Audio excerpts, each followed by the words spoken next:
ہمارے معاشرتی نظام میں مرد عورت کو ہر قسم کا تحفظ فراہم کرتا ہے. نان نفقے سے لے کر زندگی کے تمام معاملات شوہر نامدار کے ہی ذمہ ہوتے ہیں. لیکن صبا کا اپنے مجازی خدا پر یہ تبصرہ بھی ایک حقیقت ہے. کیا فائدہ ہے اس شوہر کا؟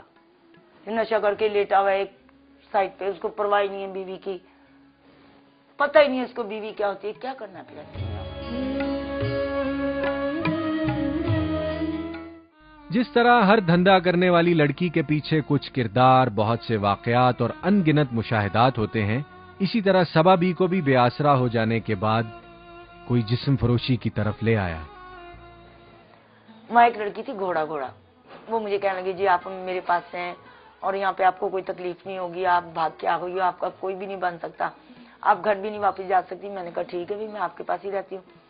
تو اما اختر کہنے لگی دیکھ تو اپنی زندگی برباد کرے گی، تو کیوں یہاں پہ ادھر ادھر پھیر رہی ہے، تو مطلب خوبصورت بھی ہے، پڑھی لکھی بھی ہے، تو مطلب تو گانا سیکھ لے، ڈانس سیکھ لے، تیرے لیے بہتر ہے.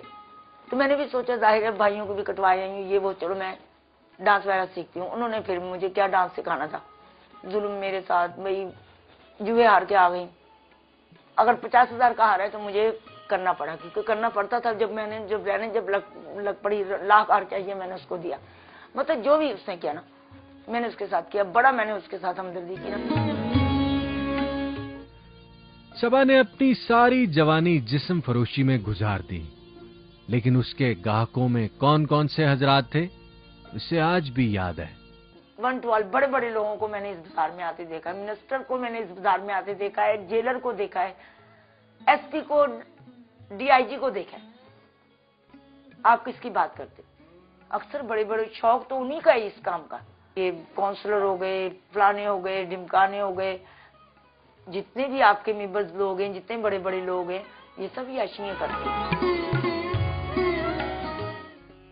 ہمارے معاشرے میں مرد سے زیادہ عورت کا بہک جانا بری نظر سے دیکھا جاتا ہے. ایک عورت کے چال چلن اور کردار کے بگڑ جانے کا ذمہ دار کون ہے؟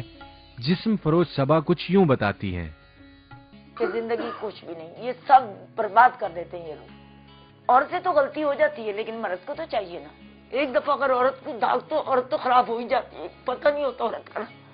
عورت تو ہوتی مظلوم سمجھ لیں یا چراغ سمجھ لیں یا جو مرضی سمجھ لیں، لیکن عورت کی طرح مظلوم کوئی نہیں. یہ مرد ہی سب کچھ کرتے ہیں. کبھی عورت کو پتہ نہیں عورت گھر سے کیسے بھاگی.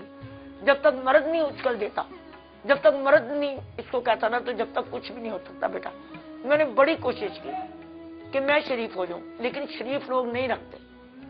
یہی لوگ ہمیں اس گندے معاشرے پہ لانے والے، یہی آدمی ہمیں یہاں پہ بٹھانے والے. کال گرلز کی زندگیوں میں عام طور پر ایک جیسے حادثات، ایک جیسے واقعات اور ایک جیسے کردار پائے جاتے ہیں. پاکستان میں دھندا کرنے والی کال گرلز کی اکثریت گھروں سے بھاگی ہوئی لڑکیوں پر مشتمل ہوتی ہے.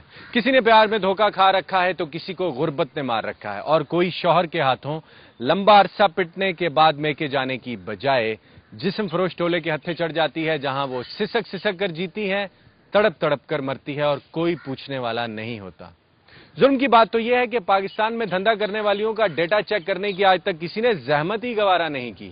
اگر کبھی سرکاری سطح پر پاکستان میں دھندا کرنے والے کوٹھی خانوں کا ڈیٹا اور ریکارڈ چیک کیا گیا تو نہ جانے کتنے شریف گھرانوں کی کئی گمشدہ بچیاں برآمد ہو سکتی ہیں.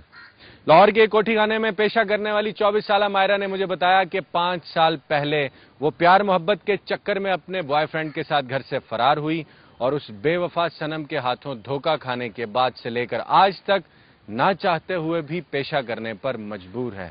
وہ گھر جانا چاہتی ہیں لیکن کوئی صورت نظر نہیں آتی.